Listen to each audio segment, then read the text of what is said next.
The small creature ran through the burning forest with legs that screamed for rest. His green skin was covered in ash and dried blood that was not his own. Grickle had been running for 3 days without sleep. His lungs burned like fire, but he could not stop. The message he carried was too important. The entire galaxy depended on his tired legs reaching the human outpost before dawn. Behind him, somewhere in the darkness, the Valkyrie hunters were still searching. They had killed everyone else. The entire messenger corps of the Galactic Alliance had been slaughtered in a single night. Grickle was the only one who escaped, and only because he was small enough to hide inside a ventilation shaft while his friends died screaming. The Goblin species had served as messengers for the Alliance for over 2,000 years. They were fast, loyal, and could remember any message perfectly. No technology could replace them because the Valkyrie had ways of intercepting all electronic communications. But they could not intercept the Goblin running through the night with words burned into his memory. Grickle stumbled and fell face first into the mud. For a moment, he wanted to stay there. His body begged him to give up. But then he remembered the faces of the dead. He remembered old Thornwick, who had taught him how to run properly. He remembered sweet Mira, who always shared her food with the younger messengers. They were all gone now. The Valkyrie had betrayed everyone. He pushed himself up and kept running. The human outpost appeared through the trees just as the first light of dawn touched the sky. It was a small military base on the edge of Alliance territory. The humans had only joined the Alliance 50 years ago. They were still considered newcomers by most species. Many of the older races looked down on them because they were young and sometimes crude in their ways. Grickle did not care about any of that. He only knew that humans had a reputation for one thing that mattered right now. They never abandoned their allies, ever. The guards at the gate raised their weapons when they saw the small green figure stumbling toward them. Grickle raised his hands and fell to his knees. He had no strength left to stand. "Message," he gasped. "Urgent message for Commander Chun. The Alliance has been betrayed. The Valkyrie have turned against us all." The guards looked at each other with confusion. One of them, a young woman with short black hair, ran forward and caught Grickle before he collapsed completely. "Get the commander," she shouted to her partner, "and call a medic. This little guy is about to die on us." Grickle felt strong hands carrying him inside the base. The world became a blur of lights and voices. Someone gave him water, and it was the sweetest thing he had ever tasted. Then he was lying on a soft bed, and a stern-faced human woman was standing over him. She had gray in her hair and scars on her face. Her eyes were hard, but not unkind. "I am Commander Chun," she said. "Tell me everything." And so Grickle told her. He told her about the secret meeting between the Valkyrie High Council and the enemy forces from beyond the Outer Rim. He told her about the documents his people had discovered, proving that the Valkyrie had been planning this betrayal for over a century. He told her about the assassination of the Alliance Council members, which was happening at this very moment across a dozen different worlds. "The Valkyrie control the Alliance communication networks," Grickle said. "They have already sent false messages telling everyone to stand down. They have told the fleets to return to their home ports for maintenance. By the time anyone realizes the truth, it will be too late. The Valkyrie Death Fleet is already moving toward the core worlds." Commander Chen listened without interrupting. When Grickle finished, she was silent for a long moment. Then she stood up and walked to the window. Outside, the sun was rising over the alien forest. "How long do we have?" she asked. "The Death Fleet will reach the first core world in 6 days. After that, they will move from planet to planet. They have weapons that can crack a world in half. They will show no mercy." Chun turned to face him. There was something in her eyes that Grickle had never seen before. It was not fear. It was not despair. It was cold, burning anger. "They made a mistake," she said quietly. "They forgot about us."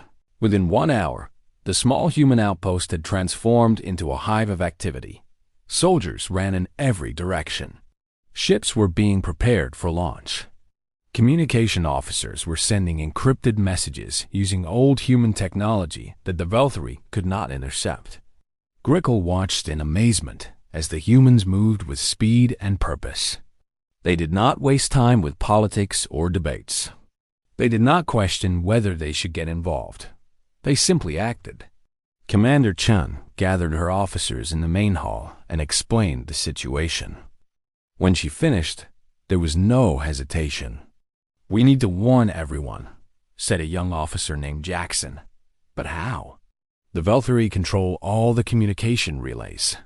An older officer with a thick beard laughed. "They control the fancy Alliance technology. But they forgot that humans never throw anything away. We still have the old radio equipment from before we joined the Alliance. It is primitive, but it works. And it uses frequencies the Valkyrie do not even monitor. That will only reach a few nearby systems," another officer pointed out. "Then we send ships," Chun said. "We split our forces and send messenger ships to every Alliance world we can reach. We tell them the truth. We give them proof. And we tell them to spread the word. Commander, with respect, we only have 30 ships here.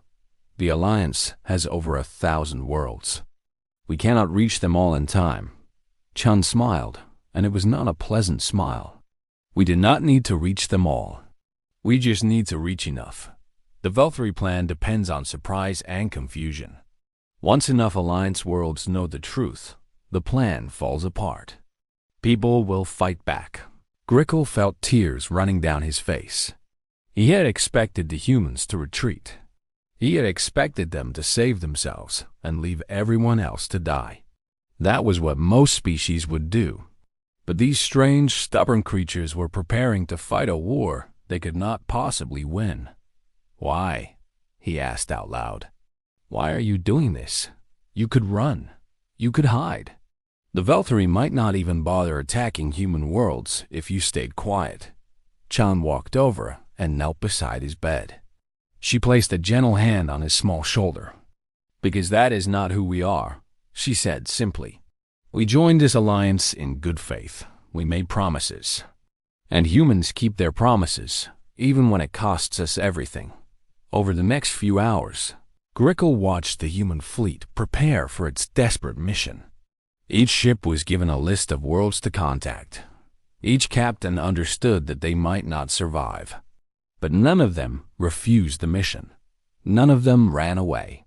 Commander Chun gave a final speech to her soldiers before they departed. Grickle would remember her words for the rest of his long life. "The Valkyrie think they have won," she said. "They think they are clever because they planned this betrayal for 100 years. But they forgot something important. They forgot that the darkness never wins forever. They forgot that there will always be someone willing to carry the light, no matter how far they have to run or how much it hurts. Today, we are that light. Today, we run through the darkness and we carry the truth. Some of us will not survive, but the message will get through. And when it does, the Alliance will rise up, not because of our strength, but because that is what free people do when they learn the truth. They fight." The ships launched into the sky like silver arrows shot toward the stars. Commander Chun stayed behind with a small force to protect the outpost. She expected the Valkyrie would come for them soon.